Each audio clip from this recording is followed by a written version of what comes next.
हम हैं दूरदर्शी दर्पण, आईना समाज का। आज प्रेस वार्ता में वाराणसी महानगर प्रमुख नवीन सिन्हा जी ने पत्रकारों को बताया कि उनकी संस्तुति पर वाराणसी जिला सचिव के तौर पर धर्मवीर मौर्य जी एवं संयुक्त सचिव के तौर पर गणेश कुमार त्रिपाठी जी नियुक्त हुए हैं। प्रेस वार्ता में पूर्वांचल अध्यक्ष सौरभ मौर्य ने आगे के कार्यशैली के बारे में बताया कि जिस प्रकार 1995 से लेकर लगातार हमारे राष्ट्रीय अध्यक्ष माननीय श्री अरुण पाठक जी द्वारा मां श्रृंगार गौरी के दर्शन हेतु लगातार रक्ताभिषेक एवं गिरफ्तारी दी गई और प्रशासन द्वारा यातनाएं दी गई, वह एक सच्चा हिंदू कभी भूल नहीं सकता और ना ही पूर्वांचल भूल पाएगा। इसी क्रम में इस श्रावण मास के आखिरी सोमवार 8 अगस्त को माननीय राष्ट्रीय अध्यक्ष श्री अरुण पाठक जी के नेतृत्व में विश्व हिंदू सेना के सैनिक हजारों की संख्या में 80 घाट से जल भरकर बाबा काशी विश्वनाथ धाम की ओर प्रस्थान करेंगे और बाबा काशी विश्वनाथ का जलाभिषेक कर मां श्रृंगार गौरी के दर्शन करेंगे। मैं सौरभ मौर्य, पूर्वांचल अध्यक्ष विश्व हिंदू सेना। सौरभ जी, किस प्रकार की प्रेस वार्ता आज की जा रही है और इसका क्या उद्देश्य है? देखिए, आज की इस प्रेस वार्ता में जो है हम लोग ये बताने की कोशिश कर रहे हैं कि विश्व हिंदू सेना अब धीरे धीरे विकराल रूप ले रही है, जिसका विस्तार बहुत तेज़ी से हो रहा है। और बतौर पूर्वांचल अध्यक्ष पूर्वांचल में कई सारी नियुक्तियां जो है हमारे संस्तुति पर माननीय राष्ट्रीय अध्यक्ष माननीय अरुण पाठक जी के निर्देशानुसार जो है की गई हैं। और आज के इस प्रेस वार्ता में जो है 8 अगस्त 2022 को होने वाले बृहद कार्यक्रम के बारे में भी चर्चा की गई है। क्या करना चाहते हैं 8 अगस्त को बृहद कार्यक्रम में? 8 अगस्त 2022 को इस श्रावण मास के आखिरी सोमवार के दिन हम विश्व हिंदू सेना के हज़ारों के संख्या में एक जनसमूह के रूप में जो है हम लोग 80 घाट से जल भरकर बाबा काशी विश्वनाथ जी का जलाभिषेक करेंगे और मां श्रृंगार गौरी के श्रृंगार दर्शन करेंगे, जिसका नेतृत्व हमारे संगठन विश्व हिंदू सेना के राष्ट्रीय अध्यक्ष माननीय अरुण पाठक जी करेंगे। और सबसे बड़ी बात कि उस दिन हम लोगों का मार्गदर्शन करने के लिए बतौर मुख्य अतिथि मौजूद हो रही हैं भारत के सबसे बड़े फ्रीडम फाइटर जो हम सभी के आदर्श हैं, नेताजी सुभाष चंद्र बोस जी के प्रपौत्री राजर्षि चौधरी बोस जी।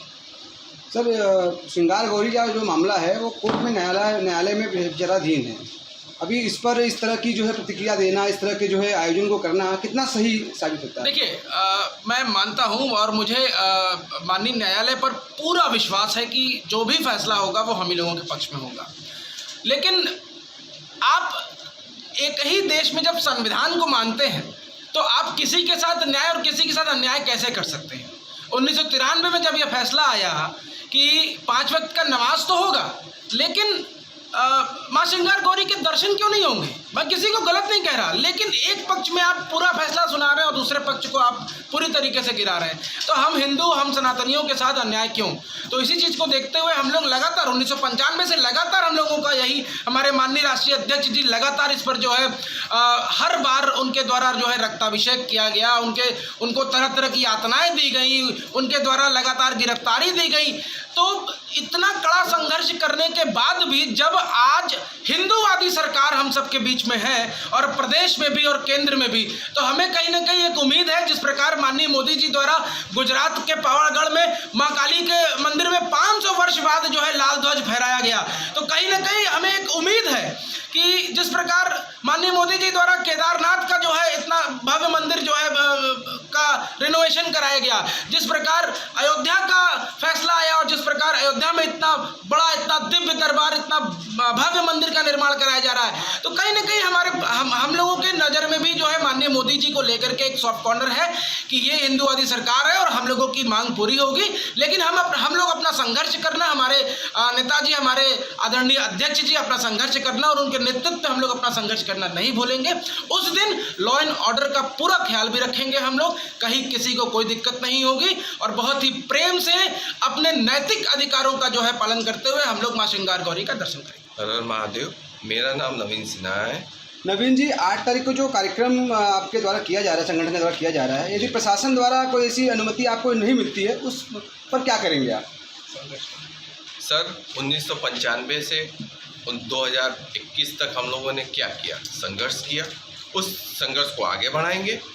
अपने संघर्ष को हम छोड़ेंगे नहीं, लेकिन हमें अपने गार्जियन, हमारे माननीय प्रधानमंत्री जी, अपने गार्जियन माननीय मुख्यमंत्री जी पर पूरा भरोसा है और उच्चतम न्यायालय के पूरा भरोसा है कि हम लोग को ऐसा नौबत आने नहीं दिया जाएगा। हम लोग को शायद हमारे राष्ट्रीय अध्यक्ष, ईमानदारी से बोलूं तो हमें पूरा भरोसा है कि 8 अगस्त को हमको माँ श्रृंगार गौरी का दर्शन पूजन करने की पूर्ण अनुमति मिलेगी। श्रृंगार गौरी दर्शन के लिए कई संगठन भी सामने आ रही हैं, तो क्या आप उनका भी सहयोग करेंगे?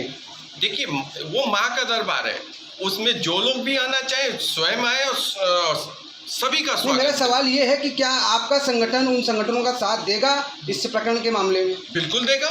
हम हर उस व्यक्ति का साथ देंगे, चाहे किसी जो हमारे चीज़ों को समझता हो, हमारी चीज़ों को भावनाओं को समझता हो, हम हर उस व्यक्ति के साथ हैं, हम हर उस व्यक्ति के सहयोग लेंगे।